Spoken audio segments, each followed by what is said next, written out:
안녕하세요. 저는 일상생활사역연구소 소장이자 미셔널.kr 대표 지성근 목사입니다. 이번에 새로운 교회, 너머의 교회가 온다를 10월에 출간했습니다. 오늘 저는 왜 이 책을 쓰게 되었는지, 책을 쓰게 된 동기를 말씀드리고, 이 책의 내용과 특징을 두 번째로 말씀드릴 예정입니다. 마지막으로 어떤 분들이 이 책을 읽으면 좋을지 말씀드리겠습니다. 첫 번째로 이 책을 쓰게 된 동기는요, 지난 20여 년 동안 일상생활사역연구소 사역을 제가 정리하는 시점에 와 있기 때문에 2년 전에 새로운 일상신학이 온다를 써서 일상생활 사역에 관한 기본적인 생각을 정리한 바가 있습니다. 이번에는 일상생활 사역 운동의 기초라고 할 수 있는 미셔널 교회, 자주 선교적 교회로 일컫는 하나님의 선교, 하나님의 백성의 선교, 미션을의 관점을 정리하려고 하는 것이었습니다. 북미에서 1998년 같은 이름의 책, 미셔널 처치가 출간된 이후에 첫 번째 북미 미셔널 처치 컨설테이션이 마침 제가 박사과정을 시작한 학교 캐리 신학교에서 열렸고, 그것에 하나님의 은혜로 참여하면서 제가 그 이전에 가졌던 10여 년간의 IBF 캠퍼스 사역을 미셔널 관점으로 회고하고 정리할 수 있었습니다. 그리고 21세기 들어가는 캠퍼스와 일터 사역, 그리고 한국 교회의 방향과 지향점에 대해서 고민하는 계기가 있었습니다. 유학에서 돌아와서 일상생활 사역을 시작하였습니다. 그 운동의 기초에 선교적 교회 미셔널 처치가 있다는 점을 제가 강조하였습니다. 선교라고 하면 지금도 그렇지만 2001년 그 어간에는 당연히 사람들이 해외 선교를 생각하던 시점이었습니다. 그래서 선교적 교회라는 말이 오해의 소지가 있다고 여겼기 때문에 제가 2009년 새로운 교회가 온다라는, 지금은 이 운동의 클래식 고전이 된 책을 번역할 때 보냄받은 교회라고 미셔널 처치를 다 번역했습니다. 그렇지만 출판사가 기초적인 통념을 극복하기가 힘들다고 여겨서 그냥 다 선교적 교회로 하자고 했고, 토론을 오래 했습니다. 결국 본문에는 선교적 교회라고 하고, 제가 역자 후기에다가 번역자로서 나는 보냄받은 교회가 맞다라는 뜻을 밝힌 적이 있습니다. 미션이라는 영어가 원래 헬라어 아포스텔리오의 라틴어 미토 명사 미시오에서 파생된 단어입니다. 이 단어의 뜻은 보내다라는 뜻이 주된 의미입니다. 그렇기 때문에 삼위 하나님으로부터 세상으로 보냄받은 교회로서의 사명과 정체성이 선교적 교회 미셔널 처치의 내용이기 때문에 저는 1차적으로 캠퍼스 사역은 캠퍼스로 보냄받은 그 캠퍼스 그리스도인과 캠퍼스 공동체의 사명이라는 것을 2006년 학원복음화협의회 캠퍼스 사역 연구소에서 전환기 캠퍼스 사역 선교적 공동체로 도약하라는 주제로 생각을 나눈 적이 있습니다. 그리고 포스트 모던 시대 미셔널 교회의 구체적인 사례를 통해 상상력을 자극하는 책 마이클 프로스트와 알란 허시의 구체적인 사례를 통해 새로운 교회가 온다라는 책을 썼는데, 그것을 번역하여서 한국교회의 새로운 상상력을 소개하기를 시도했습니다. 그러한 동시에 연구소의 사역으로 한국교회, 특히 목회자들에게 이런 상상력으로 이미 사역하고 있는 분들의 이야기를 들려주는 당시에 떠오르는 테드 방식의 컨퍼런스를 기획한 적이 있습니다. 2010년 홍대 상상마당에서 시작했는데요. 교회 2.0 컨퍼런스라는 이름이었습니다. 이 컨퍼런스를 기점으로 나중에 2012년부터 본격적으로 이름을 미션얼 컨퍼런스라고 바꾸고 장소를 부산으로 옮겨서 2015년까지 목회자들에게 새로운 상상력을 제공하려고 써왔습니다. 그런데 말입니다. 그 컨퍼런스를 그만두게 되었습니다. 그만두게 된 이유가 이 책을 쓰게 된 이유입니다. 상상력을 위해 여러 사례들을 이야기로 풀어내는 컨퍼런스가 반복되다 보니까 참여하시는 분들이 깊은 신학적 성찰이나 고려보다는 노하우에만 관심을 기울이고, 참석한 목회자들은 돌아가서 교회 성도들에게 또 다른 프로그램을 제안하는 현상을 보게 되었습니다. 한계를 느꼈습니다.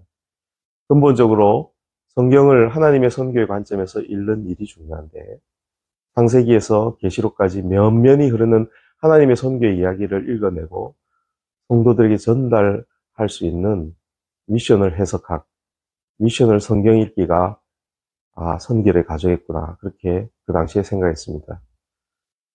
이 책은 그런 고민의 결과물이라고 할 수 있습니다.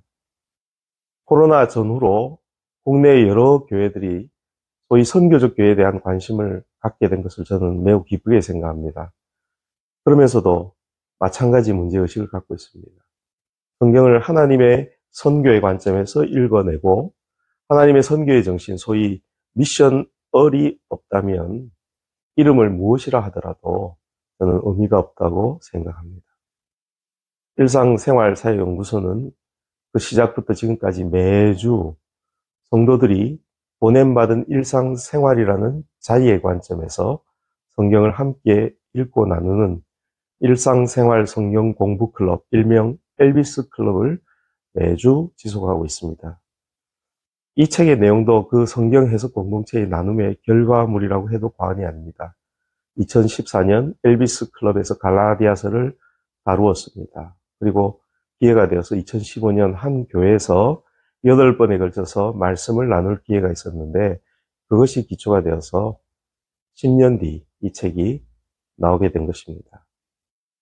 이 책은 갈라디아서를 하나님의 선교의 정신, 미셔널의 관점으로 읽어낸 책입니다.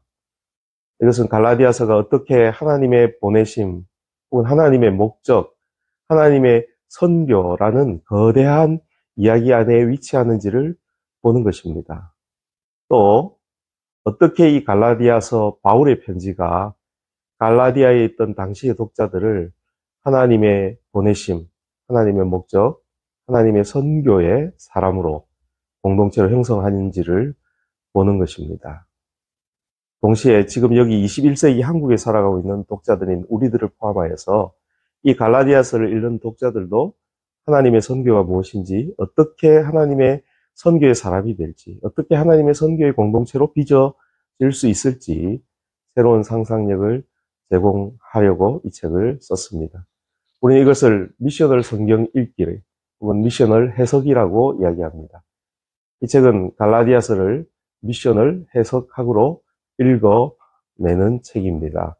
이렇게 읽으면 전통적으로 우리가 갈라디아서를 읽는 것과는 다른 유익을 얻을 수 있습니다. 대개 전통적으로 갈라디아서는 로마서와 함께 특별히 16세기 루터의 종교개혁의 원리를 알 수 있는 이신칭의의 시각에서 매우 중요하게 여기고 읽어왔던 책입니다.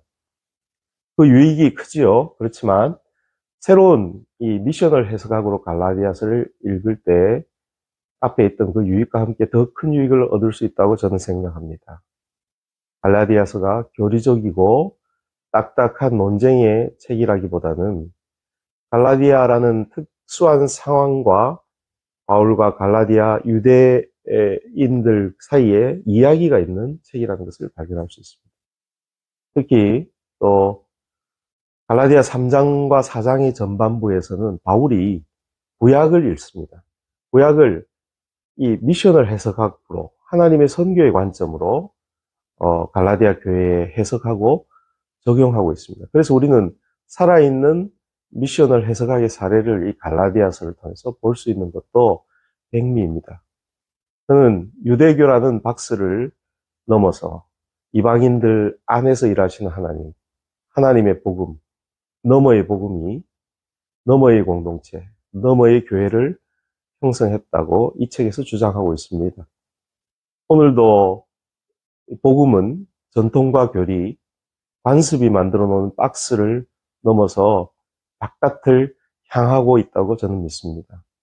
어떤 바운다리를 만들어 놓고 그 안과 밖을 구분하고 안에 있으면 선한 것이고 바깥에 있는 것을 악하다고 판단하는 이 선과 악의 구도를 만들어서 판단하는 것은 복음이 아닙니다. 어떤 이런 박스들이 배제와 혐오의 사회 윤리를 형성하게 됩니다. 삼위 하나님의 너머의 복음은 배제와 혐오가 아닌 사랑과 포용, 반대함의 사회 윤리적인 특성을 지니게 됩니다. 그래서 이 갈라디아서 후반부에서 우리는 그것을 발견하게 됩니다. 이런 포용과 사랑과 관대함의 복음, 너머의 복음에 합당한 제자 훈련은 어떤 것인지, 영성은 무엇인지, 또 너머의 복음에 합당한 공동체, 너머의 교회는 어떤 모습인지에 대해서 이 책을 통해서 저는 이야기하고 있습니다. 마지막으로 이 책은 이런 분들이 읽었으면 좋겠습니다. 제가 서론에서 밝히고 있지만 우선 목회자들과 신학교에서 가르치는 분들을 제가 좀 자극하고 도전하고 싶어서 이 책을 썼습니다. 저는 부족하지만 갈라디아서를 하나님의 선교, 소위 미셔너리의 관점에서 이렇게 읽어낼 수 있다면 다른 성경 말씀도 그렇게 읽을 수 있지 않을까 그렇게 생각합니다.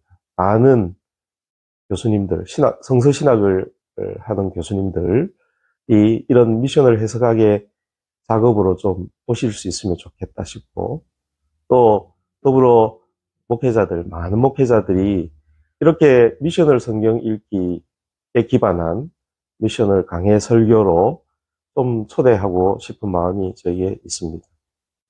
물론 이제 한국교회를 고민하고 사랑하는 모든 성도들이 이 책을 읽으면 큰 도움을 얻으리라고 저는 생각합니다. 저는 첫 번째 책도 그렇지만 요즘 200페이지 안쪽에 책 분량이어야 사람들이 안심하고 읽고 싶은 그런 생각이 있다고 생각해서 좀 될 수 있으면 좀 짧게 쓰려고 애를 썼습니다. 그리고 문장도 좀 쉽게 쓰려고 애를 썼습니다. 아무쪼록 이 책을 통해서 21세기 탈종교시대, 탈교회시대를 살아가는 우리 성도님들이 새로운 상상력을 제공받을 수 있기를 저는 간절히 바랍니다. 고맙습니다.